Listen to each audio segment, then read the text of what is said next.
साथियों नमस्कार, मैं आर के अमोल आज आपसे राजनीति और साधुओं पर चर्चा करेंगे कि साधु और राजनीति का क्या संबंध है। आप इस देश में रहते हैं, इस समाज में रहते हैं, आपका भी एक अपना शहर है, गांव है, कस्बे हैं, जहां भी रहते हो। आप रोज देखते हैं साधुओं का जमावड़ा, साधुओं की गतिविधियां देश के लेवल पर भी, देश के स्तर पर भी, प्रदेश के स्तर पर भी, गांव घरों में भी, शहरों में भी और देश के अंदर भी। क्या स्थिति है देश की, साधु का क्या अर्थ होता है, सन्यासी का क्या अर्थ होता है, योगी का क्या अर्थ होता है, शंकराचार्य का क्या अर्थ होता है, और जितने प्रकार के साधु हैं सबका मैं विवेचना करना चाहता हूं आपके सामने के समक्ष। आप इसको मनन करिएगा, मनन करके हमको भी बताइएगा और वीडियो को पढ़िएगा अवश्य। अब साधुओं की समस्या पर आते हैं। कुछ साधु विशुद्ध रूप से राजनीति करते हैं, उसमें सभी प्रकार के साधु हैं। कुछ साधु ठगने का काम करते हैं, पब्लिक को बेवकूफ बना के ठगने का काम करते हैं। कुछ साधु समाज में अराजकता करते हैं, वो अपराधी किस्म के आदमी हैं। और कुछ साधु अपराध करके ही साधु बने हैं, उस अपराध को छिपाने के लिए। और कुछ साधुओं के बारे में आप अच्छी तरह जानते हैं कि उन्होंने क्या किया है, क्या नहीं किया, वो आगे वीडियो में बताएंगे। अब ऐसी स्थिति में एक साधु हैं आशाराम बापू।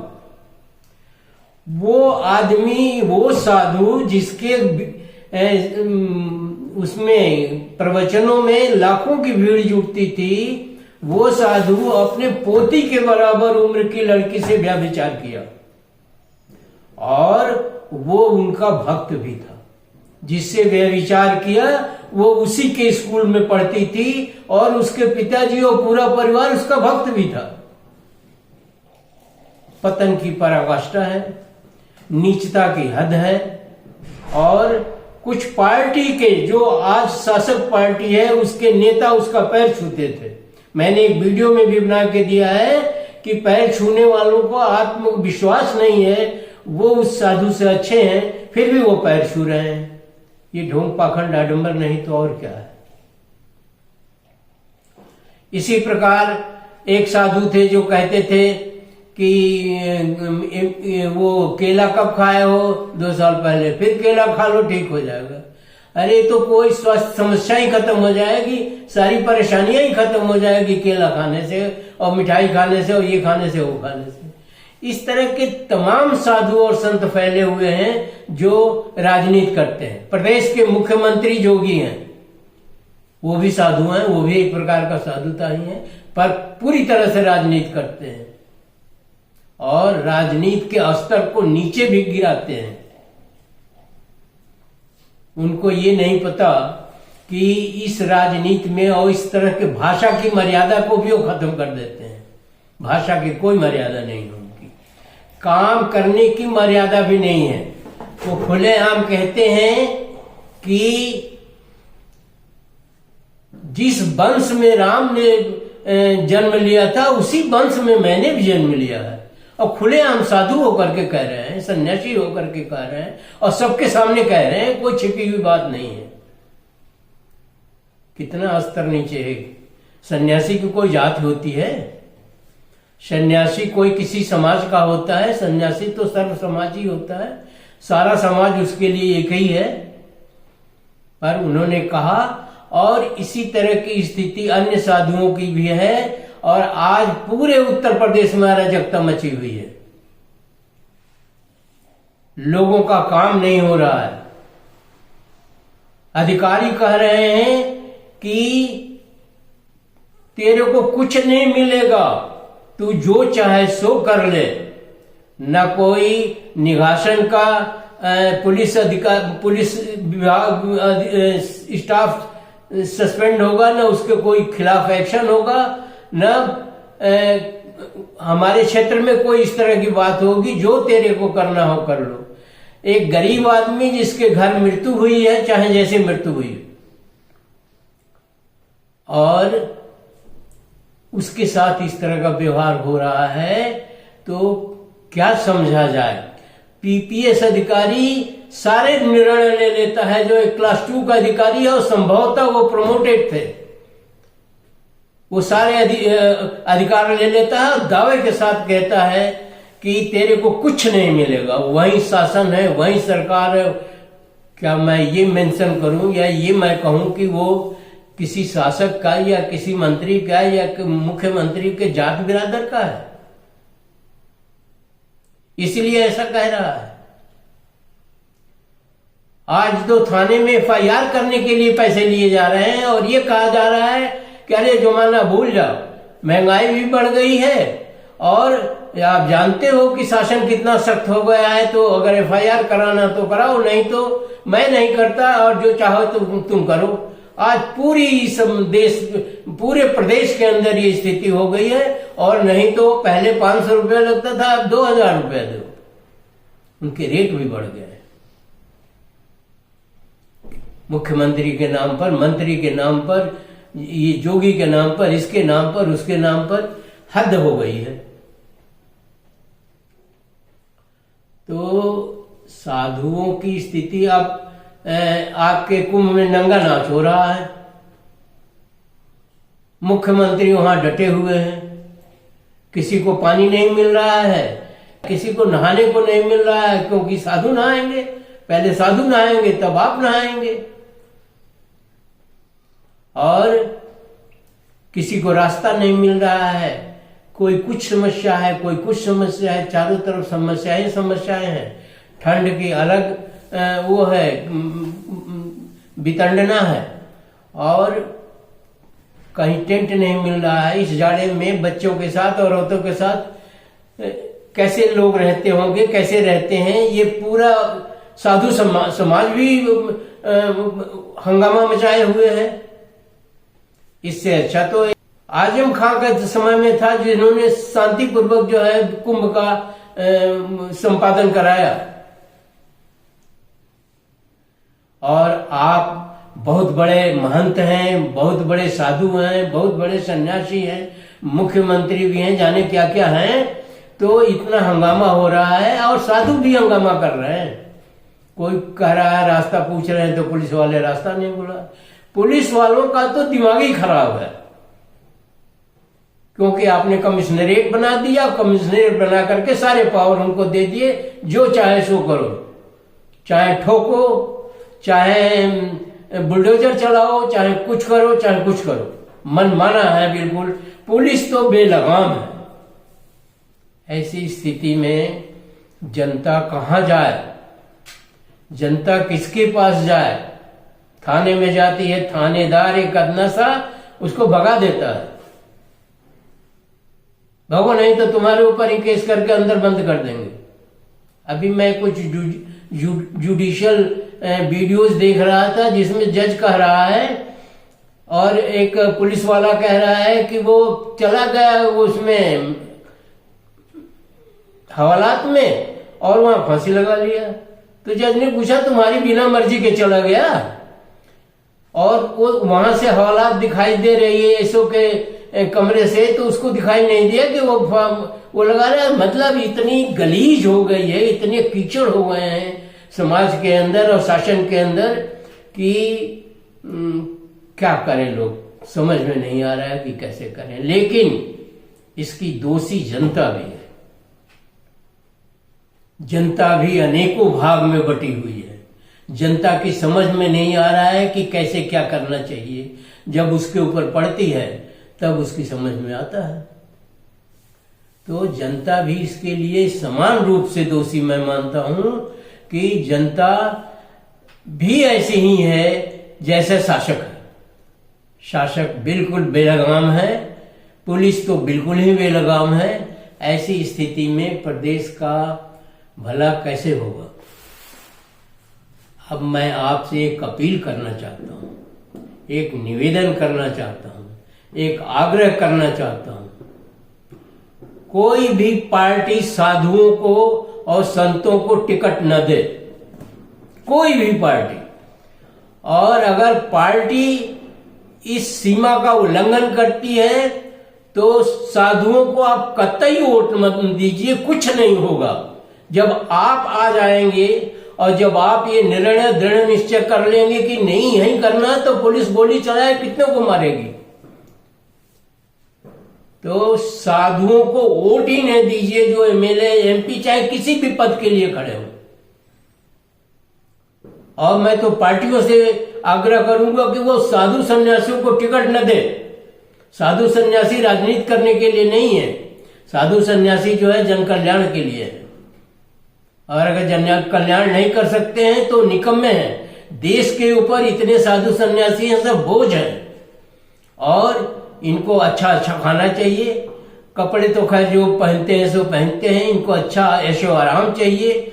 इवन अब किसका हम नाम नहीं डालें, भद्राचार्य, राम भद्राचार्य दोनों आंख से अंधे हैं, प्रकृति का को भुगत रहे हैं, फिर भी अपनी हरकत से बाज नहीं आते। भद्रा मीन्स तो अशुभ घड़ी होती है, उनके नाम में भद्रा लगा हुआ। तो वो कहते हैं शंकराचार्य है ही नहीं है, वो सारे निर्णय वो खुद ले लेते हैं, उनको निर्णय लेने में कोई देर नहीं लगती है। और ये साधु बने हुए हैं, मालपुआ खा रहे हैं, वजन जो है उनका 150 किलो तो होगा ही होगा। तो दिक्कत ये है, एक बागेश्वर धाम है, वो कहते हैं कि अगर मंगलसूत्र गले में नहीं है और मांग में सिंदूर नहीं है तो प्लाट खाली है। ये औरतें प्लाट हैं और उनके पीछे आप पागल हैं, उनके पीछे आप भागते हैं। अरे उसको भगाइए, उसका कोई प्रवचन और कोई प्रोग्राम अटेंड न करिए, कहां जाएगा वो। उसी तरह से अनिरुद्धाचार्य हैं, खैर वो तो विनम्र भाव से बोलते हैं, मैंने देखा है उनको, लेकिन वो भी वही काम कर रहे हैं। उनको जन सेवा करना चाहिए, बागेश्वर धाम को जन सेवा करना चाहिए, लोगों को गुमराह नहीं। तो इसलिए मैं आपसे अपील करना चाहता हूं कि कोई भी पार्टी साधु सन्यासियों को टिकट न दे, और अगर टिकट देती है तो जनता से अपील है कि वो उसको कतई वोट न दे, किसी भी प्रकार से वोट न दे। और गुंडे मवालियों और अपराधियों को, कुछ तो अपराधी जो है मूर्खता के कारण, कुछ अपराधी जो है संजोग बस क्योंकि उनके साथ अत्याचार हुआ है, तो इन अपराधियों को सुधारने का काम साधु सन्यासियों का होना चाहिए, सरकार का होना चाहिए, काउंसिल का होना चाहिए। पुलिस उनको नहीं सुधार सकती। अरे मार दो, वो तो मरने के लिए तैयारी है, दूसरा पैदा हो जाएगा। तो ऐसी स्थिति में देश की व्यथा बहुत ज्यादा है और देश गुलामी की तरफ जा रहा है, पीछे जा रहा है, और सारा दोष नेहरू का है। ये तो आप जानते ही हैं कि जो कुछ भी देश में हो रहा है, नेहरू आज हैं चाहे नहीं है, लेकिन दोष उन्हीं का है।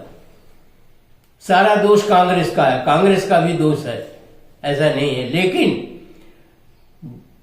कांग्रेस से भी आगे है बीजेपी। कांग्रेस ने तो कुछ मर्यादाओं का पालन किया, कुछ लोग उसमें जेन्युइन थे, कुछ उसमें लोग अच्छे थे, और पार्टी तो अच्छी है। ये मैं निश्चित रूप से कह सकता हूं। खुशवंत सिंह ने कहा कांग्रेस पार्टी अच्छी है और लोग बीजेपी में अच्छे हैं, निष्पक्ष विवेचना है। पढ़े लिखे लोग हैं बीजेपी में, लेकिन सब जो है दिमाग से जटिल है।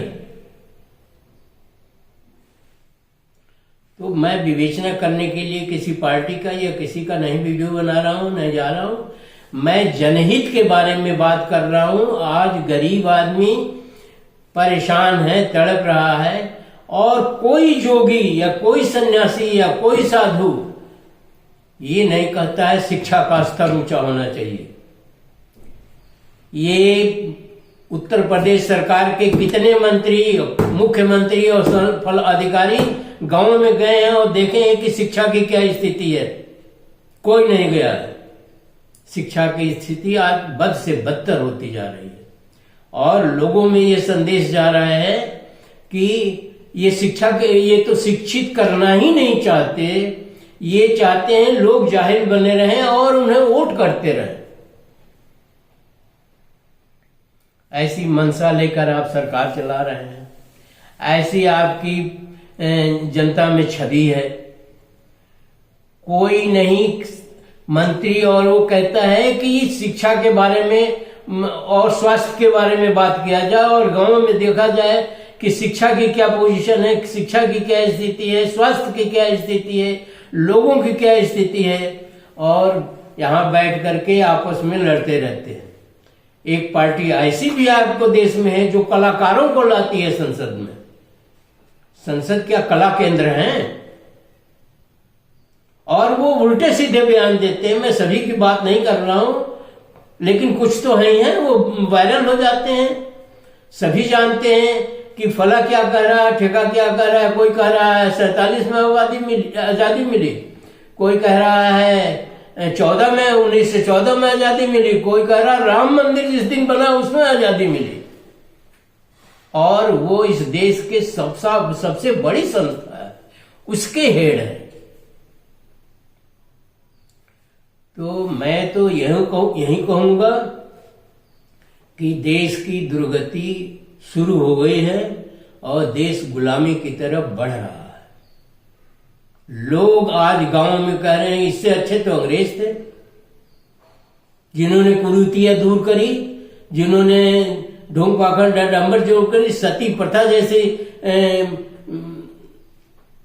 क्या कहा जाए, मतलब गिरी हुई मानसिकता को खत्म किया और बहुत सारे जो है उन्होंने कुरीतियों को खत्म किया। और आज कुरीतियां बढ़ रही हैं, आज कुरीतियां सब बढ़ रही हैं। आप देख लीजिए 8-8 अरब 7-7 अरब लड़के की शादी में खर्च किया जा रहा है और उसमें सभी राजनेता जा रहे हैं दावत खाने, एक राहुल गांधी को छोड़ करके या राहुल गांधी के परिवार को छोड़ करके। निर्लज्जता की हद है। तो देश बहुत गलत रास्ते पर जा रहा है, गलत दिशा में जा रहा है। और हम कहेंगे जनता कि अगर जनता खड़ी नहीं होती, जागती नहीं, तो जनता का तो कोई देखने वाला जनता को नहीं है। इसलिए साधुओं को कतई वोट मत दीजिए। पार्टी कोई साधुओं को टिकट न दे और साधुओं को कहे वो शिक्षा का प्रचार प्रसार करें, वो देखें कि स्वास्थ्य लोगों को मिल रहा है कि नहीं।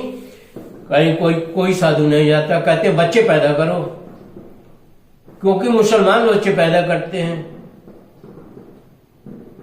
वो गलत करते हैं तो हम भी गलत करें, यही साधुओं की सीख है। अब हम इस पर भी आ जाए कि कला केंद्र जो है, जो दिल्ली में स्थित है कला केंद्र, जिसमें कला से संबंधित औरतें आती हैं, पुरुष आते हैं, वो क्या करेंगे? वो कला केंद्र है, कला है, वहां कला का प्रदर्शन हो रहा है या कला की शिक्षा हो रहा है या कला पर कोई सेमिनार हो रहा है? उनको क्या समझ में आता है? तो सरकारें बिल्कुल निरंकुश हो गई हैं और सत्ता तो निरंकुश होती ही है, जिससे उसका विनाश भी होता है। इसलिए जनता से हम अपील करेंगे और किसी से नहीं अपील करेंगे कि राजनीति की बुराइयों को दूर करिए, शिक्षा और स्वास्थ्य पर मजबूर करिए सरकारों को कि वो काम करें, और नहीं तो वोट मत दीजिए। जो शिक्षा और स्वास्थ्य पर करते, ये दलित और पिछड़े हजारों सदियों से सताए जा रहे हैं और उनको दुत्कार मिलती है समाज में, उनको हे दृष्टि से देखी जाती है, जबकि वो कृपा के पात्र हैं। उन पर तंज कसे जाते हैं। अभी अंबेडकर पर तंज कसा गया, और तंज किसके द्वारा कसा गया? जो शासन के शीर्ष पर।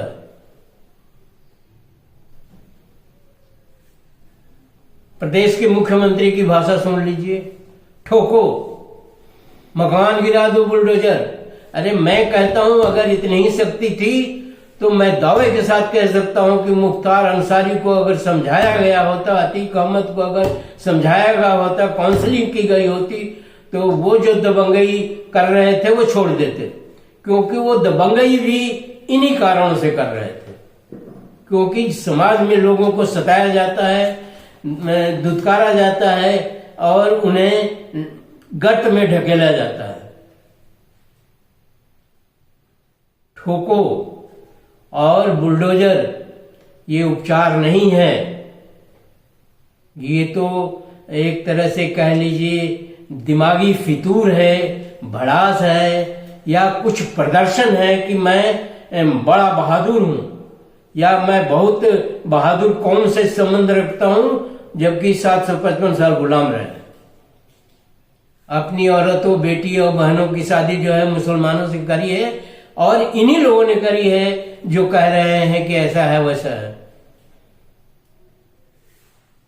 तो मैं तो यही कहूंगा जनता से कि आप बीड़ा उठा लीजिए और समाज में सुधार लाने का काम करिए। बाबा साहब ने कहा था गरीबी हमारी समस्या नहीं है। ये हिंदू धर्म ग्रंथ और हिंदू जो है रीति रिवाज और हिंदू जो है ये धर्म त्योहार, ये हमारी समस्या है। ये हमारी समस्या है कि ये शूद्र हैं। आदमी शूद्र होता है, हर आदमी शूद्र है। मैं तो कहता हूं हर आदमी शूद्र है। जहां से ब्राह्मण पैदा होता है, वहीं से ठाकुर पैदा होता है, वहीं से वैश्य पैदा होता है, वहीं से दलित भी पैदा होता है। शरीर के निचले हिस्से से ही पैदा होता है। जिसको आप कहते हो ये शूद्र है, वहीं से सभी पैदा होते हैं। कोई मुंह से और घड़े से और मछली से और इससे और उससे पैदा नहीं हुए। ये तो महाभ्रम की बात है, ये तो सत्यानाश की बात है, ये तो गलत प्रवचन है। तो इसी के साथ मैं वीडियो समाप्त करता हूं और पुनः मैं जनता से निवेदन करता हूं कि इस धर्म के ढोंग पाखंड आडंबर के ऊपर सन्निध होकर के आप इसको खत्म करिए, लग करके खत्म करिए। शिक्षा और स्वास्थ्य के ऊपर ध्यान दीजिए, शिक्षा पर सर्वोत्तर है, आप इस पर काम करिए और जो मेरे से हो सकता है मैं भी करूंगा। क्योंकि शिक्षित हो जाने पर बाबा साहब ने भी कहा था, आप बुद्ध की बात नहीं करते हैं, आप पेरियार की बात नहीं करते हैं, आप गाडगे की बात नहीं करते हैं, आप सबसे बड़े संत हैं गुरु नानक जी, उनकी बात नहीं करते हैं, आप कबीर की बात नहीं करते हैं, आप रविदास की बात नहीं करते हैं। संत गाडगे के बारे में आपको 2 लाइन बताते हैं और वीडियो समाप्त करते हैं। संत गाडगे मंदिर की बाहर सफाई करते थे कि जो आने वाले हैं मंदिर में उनको असुविधा ना हो। वो गड्ढे पाटते थे, वो धर्मशालाएं बनाते थे। पैसा नहीं रहता, पैसा तो था ही नहीं उनके पास। झुग्गी झोपड़ी डालते थे कि यार रात भर इसमें रह लो और अपना दर्शन करो, लेकिन वो कभी मंदिर में दर्शन करने नहीं गए पत्थर की मूर्तियों के। और वो ढोंग पाखंड आडंबर के खिलाफ थे और उनका कहना था जन सेवा करो, यही धर्म है, ये पत्थर की मूर्तियों में धर्म नहीं है। ये इनके दर्शन करने की कोई आवश्यकता नहीं है, ढोंग पाखंड आडंबर करने की कोई आवश्यकता नहीं है। ये संत गाडगे जो पढ़े लिखे नहीं थे, जो धोबी समाज से थे, धोबियों में सब शराब पीने के, मांस खाने की आदत है, वो उसका विरोध करते थे। तो इन लोगों को अब लोप कर दिए हैं, इनको पढ़ाया ही नहीं जाता है और इनके बारे में प्रचार। संत तो ये हैं, बुद्ध है, बुद्ध ने राजपाट छोड़ दिया, अम्बेडकर इतना पढ़ने लिखने के बाद कोई बहुत अच्छी नौकरी कर लेते विदेश में और अपने परिवार को बहुत ऊंचा कर लेते, उन्होंने छोड़ करके जो है दलितों का उद्धार किया, पिछड़ों का उद्धार किया।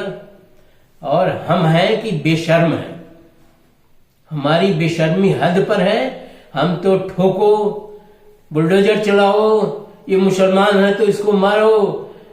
मुसलमान भी आदमी होता है? नहीं होता।